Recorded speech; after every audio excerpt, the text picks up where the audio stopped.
ये जो हमारा जन्म हुआ ये भाग्य के अधीन नहीं है, ये नवीन भाग्य निर्माण करने के लिए है। नहीं तो आदेश ही नहीं देते भगवान। पशुओं को आदेश नहीं दिया जाता क्योंकि भाग्य के अधीन है। केवल मनुष्य शरीर को आदेश दिया गया है। किसी देवता को भी आदेश नहीं दिया गया कि आप ये करो ये ना करो, क्योंकि वही करेंगे जो उनके सुकृत है, उसके अनुसार बस भोग भोगेंगे। आगे कुछ नहीं कर सकते, नवीन कर्म नहीं कर सकते, न नारकी के कर सकते हैं, न स्वर्ग के कर सकते हैं। सब अपने अपने परिणाम को केवल भोग रहे हैं। यहाँ परिणाम उपस्थित करने का अवसर है। आप जो चाहो अपना परिणाम कर सकते हो। आप चाहो नरक जाओ, चाहे स्वर्ग जाओ, चाहे नारायण बन जाओ, जो चाहो कर सकते हो। मनुष्य शरीर है तो ऐसा शास्त्र स्वाध्याय और पंडिताई ज्ञान किस काम का जो भगवत प्राप्ति प्रारब्ध पे छोड़ दे। तो कुछ जन हैं जो शास्त्र स्वाध्याय करके या संतों की वाणी सुनकर इस विचार में आते हैं कि मुझे क्या करना चाहिए, परिवार का पोषण या भगवत प्राप्ति। दो विभाग कर ले इसलिए खतरा है, निर्णय नहीं कर सकता। और सही पूछो तो दो विभाग है नहीं, एक ही बात है। समझ जाओ तो वहीं भगवत प्राप्ति हो जाएगी। अब उसके विचार में आता है कि अभी तो ब्याह हुआ है, या अभी छोटे छोटे बच्चे हैं, या अभी बच्चों का ब्याह किया है, अभी नए हैं, क्या जाने संसार का मेरी आवश्यकता है, नहीं तो संसार इनको परेशान कर देगा। और वो अपने अहम जनित कर्ता भाव से ऐसा बंध जाता है कि निर्णय ही नहीं कर पाता। श्री चरणदास जी कह रहे, ए भाई समझो, जिस कर्तव्य को तुम विसार करके झूठे भाव को कर्तव्य मान रहे हो, अरे माया के दीवाने, अरे हिया नहीं रहना, करना अंत पयाना। यहां से जाना है, यहां से जाना है। ये भूल जाते हैं। माया की ऐसी भूल भुलैया है कि हमें शरीर में राग और शरीर संबंधियों के राग में सुख मिलने लगता है और लगता है कि मैं अविनाशी हूं। वैसे मैं तो अविनाशी ही है, पर विनाशी को लेकर मैं ये भूल कर बैठता है। और जिसको पकड़ा है वो सब विनाशी, सब विनाशी। गो गोचर जहां लगो मन जाई, सो सब माया जानो भाई। दुनिया में लाखों का मेला जुड़ा, हंसा जब जब उड़ा तो अकेला उड़ा। समझो, ये माया की चाल है जो तुम्हें समझने नहीं दे रही। अरे भाई समझो, समझो। अरे माया के दीवानों, यहां से हमें जाना है, जाना है। कुछ साथ नहीं ले जाना है, कोई साथ नहीं जाएगा। बस तुम फंस गए हो मोह दलदल में। ये कुटुंब का मोह ऐसा मोह है कि कैसे तुम्हें बताएं। याद ही नहीं आती कि मुझे जाना है, याद ही नहीं आता कि सब छूटना है। ये समझ में नहीं आता कि मैं आया किस लिए। बड़ी विचित्र भूल भुलैया है। मोह कुटुंब के अवसर खोयो। दो बातें आती हैं, परिवार का पालन पोषण, ये धर्म पालन करूं, या हरि का भजन करके भगवत प्राप्ति करूं। तो बोले मोह कुटुंब के अवसर खोयो। अवसर मिला है तुमने, भलो पायो दांवरे, चूकना अवसर प्यारे, भलो पायो दांवरे। बड़ा अच्छा अवसर मिला है भजन करने का, चूक गए तो फिर पछताना पड़ेगा। हरि की शुद्ध विसराई। अब वो निर्णय करता है परिवार के पोषण का, क्योंकि मोह ममता पीछे का। हर बार सत्संग में कहते हैं कि पीछे का रास्ता एकदम बंद हो जाना चाहिए, कि आगे कोई भयावह स्थिति आवे तो लौटने का रास्ता नहीं रहना चाहिए। उपासक को पीछे का मार्ग बंद कर देना चाहिए। पर होता क्या है, अपने लोग बहुत कमजोर है तो कदम ऐसे रखते हैं, पर पीछे वाला पुष्ट बनाए रखते हैं कि अगर इधर थोड़ी भी आंच लगी तो कदम पीछे करके सुरक्षित हो जाए। वो सुरक्षित नहीं है, वो सुरक्षित नहीं है, वो असुरक्षा है। परिवार का राग, अन्य भरोसा, किसी देहधारी का भरोसा, किसी वस्तु, ये भरोसे लायक चीज है। अरे क्षण में बिगड़ जाने वाली चीज है। भरोसा तो हरि का है, भरोसा तो हरि गुरु चरण सेवा अनुसरो। ये भरोसा कभी तुम्हें विश्वासहीन नहीं होने देगा। ये भरोसा कभी धोखा नहीं, साधुते हो न कारज हानि, कभी तुम्हारा मंगल नहीं हो सकता। मोह कुटुंब के अवसर खोयो, हरि की शुद्ध विसराई। अब दिन तो बैल की तरह काम करने में व्यतीत हो रहा है और रात्रि नींद और भोग में समाप्त हो रही है। आठों पहर की 60 घड़ियां बेकार में इसने व्यतीत कर दी। एक क्षण भी शांति से बैठकर विचार नहीं किया कि मेरा जन्म किस लिए हुआ है, मैं क्या कर रहा हूं। और अपना कुशल चाहता है। एक छिन हरि को नाम लीन हो, कुशल कहां से हुई। तबला की कुशलन जीव को सपने हो मन विश्राम। स्वप्न में भी शांति नहीं मिल सकती जब तक भजन नहीं करोगे। बालक अवस्था तो खेल में चली गई, जवानी हुआ तो अहंकार मद छाया, मैं करता मैं भोगता इसमें चली गई। जब वृद्ध आया तो रोग और चिंताओं ने घेर लिया। अब इतना दुखी है कि वो सोच भी नहीं सकता कि मैं इनसे दूर होकर भजन कर लूं। ये जो वो भजन का नाटक होता है, भजन में हम देखते हैं ऐसे ही लगा रहता है, कैसे हो और बढ़िया से और क्या करें, और मरने का ठौर आ रहा है और क्या करें। तुम आए हो भजन करने के लिए और में भी फंसे हो। क्या कर दूं, कहां से कैसे व्यवस्था कर दूं। हम ही चला रहे हैं, भले वृंदावन में बैठे, परिवार हमारे अनुसार चलेगा, हमारे ही, नहीं तो नष्ट हो जाएंगे। आए हैं वनवास करने के लिए, भजन करने के लिए, पूरा का पूरा प्रपंच दिमाग में पता लगता है। वृद्ध भय चिंता उपजी दुख में कछु न सुहाता। अरे भूल क्यों रहे हो, चेतो। साधु चिताता है जगत को, चेतो। काल रूपी शिकारी धनुष पर विष का बाण चढ़ा चुका है, तुम ठीक निशाने पे हो, होश में हो जाओ। अगर अब कोई तुम्हें निशाने से बचा सकता है तो काल का भी महाकाल हरि बचा सकता है, दूसरा कोई नहीं। आए अचानक बांधे, यम के दूत आकर अचानक बंधन में डाल करके ले जाते हैं। अब वो निर्णय कर रहे हैं, झूठे जग से नेह छोड़कर साचो हरिनाम उचारो। चरणदास सुखदेव कहते हैं अपना भला विचारो, इसी में अपना भला है। तो क्या करें, घर परिवार छोड़कर तुम्हारी तरह बाबा जी बन जाए? बाबा जी बनने से भगवत प्राप्ति नहीं होती।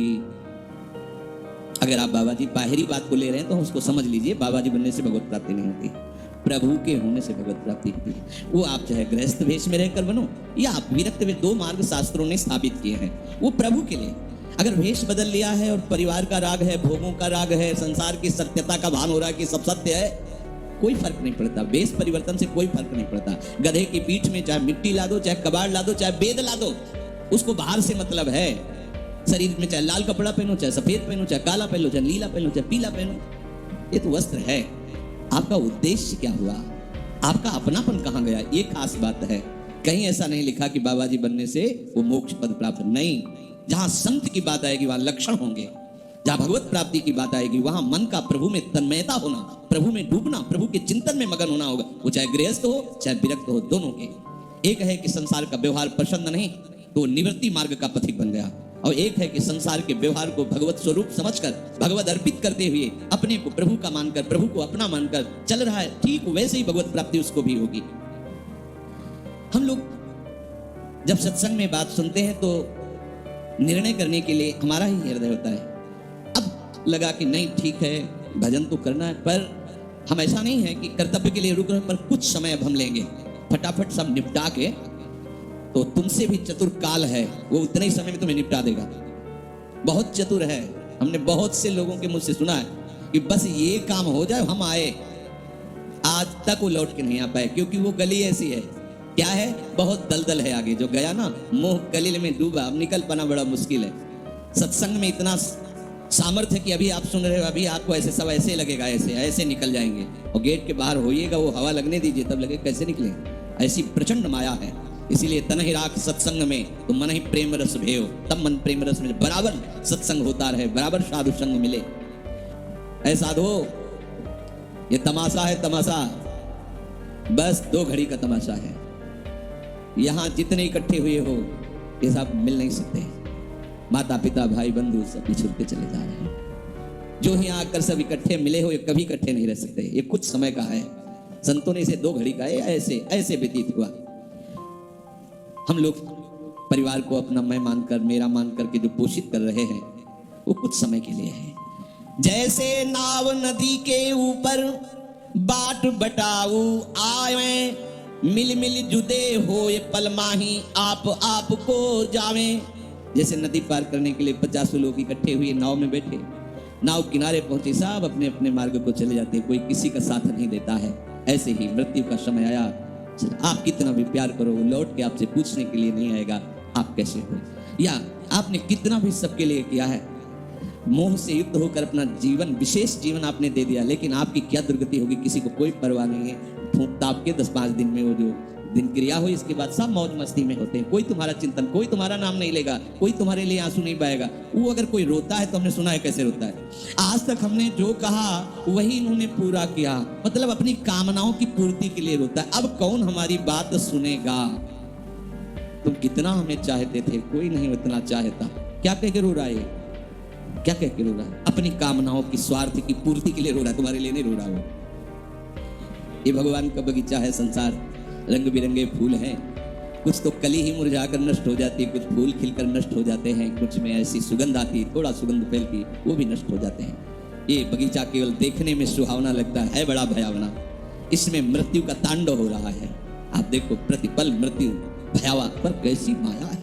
सामने वाला पतिंगा जला, फिर भी वो जाके उसी में जलता है। ऐसे फूंक के आ रहे हैं एक को, और उनको ये वैराग्य नहीं हो रहा कि मेरे शरीर की भी यही दशा होनी, मुझे कुछ कर लेना चाहिए। ऐसी कुछ कर लेना चाहिए जिससे हम कालातीत अवस्था को प्राप्त हो जाए। क्यों नहीं कर पाता? दारा सुत संपत्ति को सुख, ज्यों मोती ओस बिलावे, यहाँ ही मिले और यहाँ ही नासे, ता क्यों पछतावे। अरे भाई, ये पुत्र और परिवार का मिलन और ये सुख ऐसा है जैसे पत्ते में ओस की बूंद, कितने सेकंड में ढल जाएगी कुछ पता नहीं, ऐसे ही ये है। बड़े हर्षित हो रहे हैं, बाजे बजवा रहे हैं, बहुत दिनों बाद लड़का हुआ है, फूले नहीं समा रहे, और काल की अवधि बहुत आलू खत्म। अब वो बूंद जो है पत्ते में गिर गई। अब किस बात को लेकर यहाँ खुशी मनाई जाए, किस बात को लेकर हम यहाँ गर्व करें? बहुत सावधानी की जरूरत है। जो यहाँ मिला वो यहीं छूट जाएगा। आप जब जाओगे तो आपके साथ हरि भजन वो किया नहीं, आपके साथ ही हरि उनको माना नहीं, क्या करो? कुछ दे दे क्या?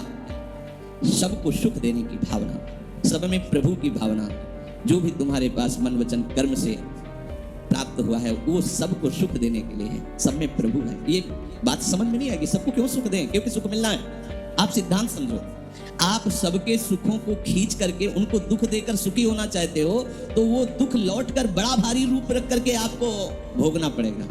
आप दूसरे को सुख दिए तो सुख लौट के बड़ा भारी सुख आपको देगा। ये सिद्धांत समझो ना, पर समझ ठीक है नहीं।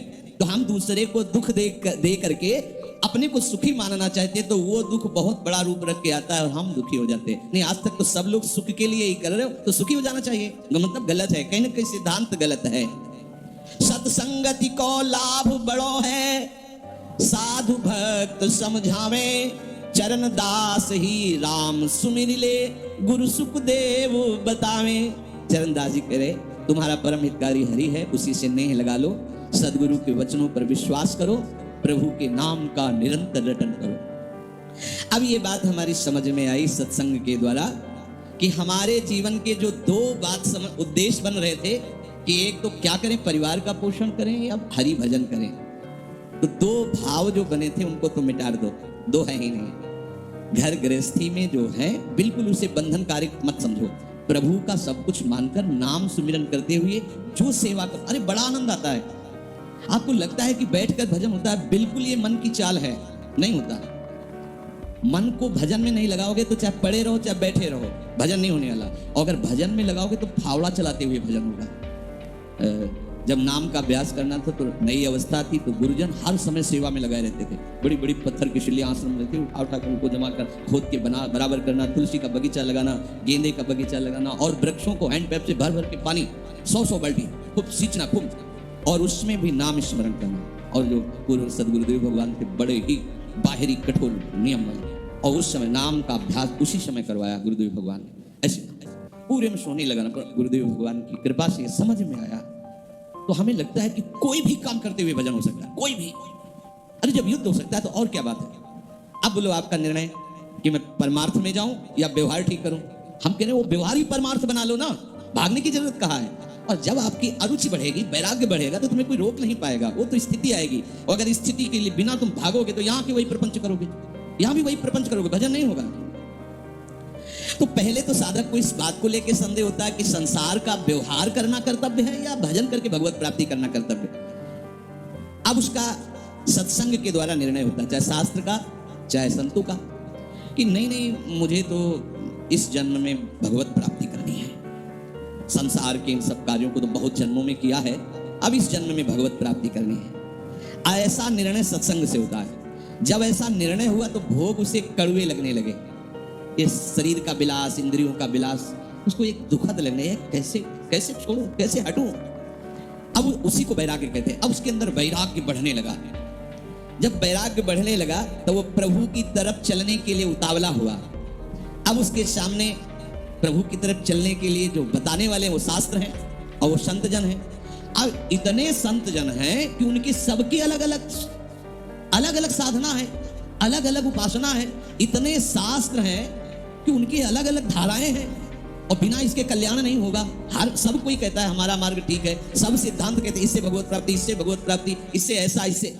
वो साधक फंस जाता है कि चलूं तो किस में चलूं। उसके सामने साध्य और साधन विषय तरह तरह के भेद साधकों के द्वारा, संतों के द्वारा, भक्तों के द्वारा डाले जाते हैं सामने। फिर शास्त्र को पढ़ता तो बहुत सी बातें शास्त्र में निकलती हैं। अब वो बेचारा परेशान हो जाता है कि अब मैं क्या करूं। संसार का तो सत्संग के द्वारा समझ लिया कि ये ठीक नहीं, मुझे भगवत प्राप्ति, पर कैसे भगवत प्राप्ति करूं? अब इसका निर्णय करना उस नवीन साधक के लिए बहुत कठिन होता है। परंतु भगवत कृपा का जिसने आश्रय ले लिया वो यहाँ टिकता नहीं है इस संशय में। परमार्थ भगवत कृपा से पुष्ट होता है। सबसे पहले प्रभु हरि को गुरु बनाना चाहिए, वही सबके गुरु हैं। जब हम घर से निकलने की सोच रहे हैं उस समय वो सोच भी गुरु दे रहा है, वो हरि गुरु उस समय सोच भी दे रहा है वही। तो जब हमारी ऐसी स्थिति आती है कि हम निर्णय नहीं कर पाते तो अंदर से प्रभु को पुकारना चाहिए, हे गुरुदेव हरि, आप प्रकट रूप में मिलो और मेरा समाधान करो। अब जो ही वो अंदर से ऐसी दशा में प्रभु की शरण होकर के पुकारता है तो भगवत कृपा उसे सदगुरुदेव के रूप में प्राप्त हो जाती है। ये ओहो, जो मैं खोज रहा था वो मिल गया। वो अंदर से भगवान उसको वहां पहुंचा देते हैं, वो बात सुनवा देते हैं, वो संयोग बैठाल देते हैं, जिससे उसके सारे संशय नष्ट हो जाते हैं। अब वो संपूर्ण शास्त्र और संपूर्ण संतों के मत को प्रणाम करके अपने गुरुदेव की आज्ञा पर चलने लगता है। अलग अलग वर्णन है संप्रदायों के सिद्धांत, अलग अलग शास्त्रों की युक्तियां वर्णन है। हम कितनी युक्तियां कितनी चलेंगे तो एक युक्ति में ही। तो इतनी बात समझ लेना है कि हम प्रभु के अंश हैं, इसमें किसी भी संप्रदाय का कोई कटाक्ष नहीं। जीव प्रभु का अंश है, इसमें किसी भी संप्रदाय की कोई टिप्पणी नहीं है ना, ठीक है। दूसरी बात, संसार भगवान की माया है, सब संप्रदाय है ना, तो इस माया को त्यागना है। बात समझ में आ गई। तीसरी बात है भगवत प्राप्ति करनी है। ये तीन बातें किसी भी संप्रदाय में कहीं भी कोई काट नहीं इनकी। हम प्रभु के अंश हैं, ये संसार माया के द्वारा रचित है, संसार का, संसार के भोगों का त्याग करने वाला ही भगवत प्राप्ति के योग्य होता है। भगवत प्राप्ति करना हर संप्रदाय का लक्ष्य है, चाहे वो उपासना कुछ भी हो। संसार का त्यागना हर संप्रदाय का लक्ष्य है। कोई भी आप शास्त्र सिद्धांत या संप्रदाय देखिए, संसार के भोगों का, संसार की आसक्ति का त्याग, और हम प्रभु के हैं, ये सिद्ध बात है। किसी भी संप्रदाय में हो, जीव भगवान का अंश है, ये निश्चित बात है। तो ऐसा निर्णय गुरुदेव की कृपा से स्वाभाविक हो जाता है कि अब सब सिद्धांतों को भले सुन ले, लेकिन हमें चलना का हमें पता है। हमारे गुरुदेव ने हमें बता दिया है, हमारे माई श्यामा जी को राज, हमें चलना। राहु को काहू मने दिए, पर मेरे प्राणनाथ श्री श्यामा शपथ करो दृढ़ छिए, मन क्रम वचन त्रिशुद्ध सकल मत, हम श्री हित हरिवंश उपासी, हा हरि रा राधा वा वृंदावन सा सहचरी। साधक की बुद्धि गुरुदेव के प्रताप से उपासना में निश्चल हो जाती है। एक एक बात को समझिए। प्रभु कह रहे जिस काल में शास्त्रीय मतभेदों से विचलित हुई तेरी बुद्धि निश्चल हो जाएगी, परमात्मा में अचल हो जाएगी, उसी काल तू योग को प्राप्त हो जाएगा। कैसे होगी निश्चल? अगर हम शास्त्रों को भटकते रहो। कई बार समझने के बाद भी ये निश्चय होता था कि ये आश्रय ठीक है या अहम ठीक है, क्योंकि जब एक हम बहुत श्यामा वही ब्रह्म बहुत रूप, मैं भी तो ब्रह्म हूं ना। मैं भ्रम से अपने को अंश मान रहा हूं, भ्रम से अपने को जीव मान रहा हूं, भ्रम से अपने को शरीर मान रहा हूं, वही हूं। सेवक से विभाव बिन भाव न तरी उर्गार, बिना सेवक और स्वामी के भाव के संसार से तरा नहीं जा सकता। एक में है सेवक स्वामी भाव के बिना नहीं तरा जा सकता, और एक है कि जब तक सेवक स्वामी भाव भेद है तब तक अविद्या है, अविद्या है तो मोक्ष नहीं। बड़ा झंझट है, बड़ी समस्या है। उसका समाधान केवल गुरुदेव के वचन से होता है। मोक्ष मूलम गुरु, वो बता दे, ऐसे चले बस। दूसरे के लिए सुनना, दूसरा कोई गलत नहीं है। बहुत से मार्ग हैं, बहुत से संप्रदाय हैं, बहुत से सिद्धांत हैं। हम सब संप्रदाय, सब सिद्धांत, सब मार्गों को एक साथ नहीं निर्वाह कर सकते। एक मार्ग में चलेंगे तो जो हमें गुरुदेव मिले भगवत प्रेरणा से, उनकी द्वारा बताई हुई साधन पद्धति में अपनी बुद्धि निश्चल कर दे। निश्चल कोटि जन्म लग रगर हमारी बरऊ शंभुनता राहु कुमारी, इसे निश्चलता कहते हैं, इसे अटल कहते हैं। चाहे जितनी परीक्षा ले लो, चाहे जैसा दुख दे दो, चाहे जैसा प्रलोभन दे दो, लेकिन अब अपने प्रियाजू के गोरे चरणारविंद के सिवा अन्य आश्रय नहीं ले सकते। ये अचल बुद्धि हो गई। साधक की बुद्धि निश्चल हो जाती है कि अब तो मुझे केवल प्रिया प्रीतम का नाम रटना है, प्रिया प्रीतम की सेवा करनी, प्रिया प्रीतम के भरोसे में रहना और प्रिया प्रीतम के पास ही जाना है। ये निश्चय लगभग ऐसा तो हो गया होगा, क्योंकि सत्संग सुन रहे हैं बहुत काल से। कई बार सत्संग में कहा चित्त का समाधान हो जाना ही उपासना की परिपक्वता है। यदि आपसे कोई प्रश्न करे कि आपका उपासना का स्वरूप क्या है, तो श्री राधा जुग चरण निवास, बस आगे कुछ है नहीं। हमारा केवल उपास्य तत्व प्रेम, प्रेम का मूर्तिमान स्वरूप लाडली, लाडली के गोरे चरणारविंद, बस। भजन साधन ये सब उनकी कृपा से हो रहा है। हमारा लक्ष्य केवल लाडली, भरोसा केवल लाडली, अपनापन केवल लाडली। अभी जीत गए, अभी जीत गए। ज्यादा जैसी तरिवंत प्रपंच पंच सब काल ब्याल को खायो, यह जी जान श्याम श्यामा पर कमल संग सिर नायो। मुझे प्रियालाल को प्राप्त करना यह दृढ़ निश्चय हुआ गुरुदेव की कृपा से। ऐसा दृढ़ निश्चय होने वाली बुद्धि को अचल कहते हैं। जब दृढ़ निश्चय हो जाता है तो साधन अब सिद्धावस्था में परिणित होने लगता है। ध्यान रखना, जब तक ये करें कि ये करें कि ये करें कि ये करें ऐसा चलता रहता है तब साधक रहता है। और जब ये निश्चय हो गया है अब उसका साधन सिद्धावस्था की तरफ जा रहा है, क्योंकि अब उसको निश्चय की जरूरत नहीं, वो हो चुका है। प्यारे जो वृंदावन धाम नाम रूप लीला उनके गुणों का गायन ये हमारा तय हो चुका है, इसमें कोई मिलावट नहीं होगी। अब साधन नहीं हो रहा, अब वो धीरे धीरे परिपक्व हो रहा है, गाढ़ हो रहा है, वो सिद्धावस्था की तरफ जा रहा है। तभी प्रभु कह रहे हैं कि बुद्धिस्तदा योग मवाप्स्यसि, अब वो योग को प्राप्त हो रहा है।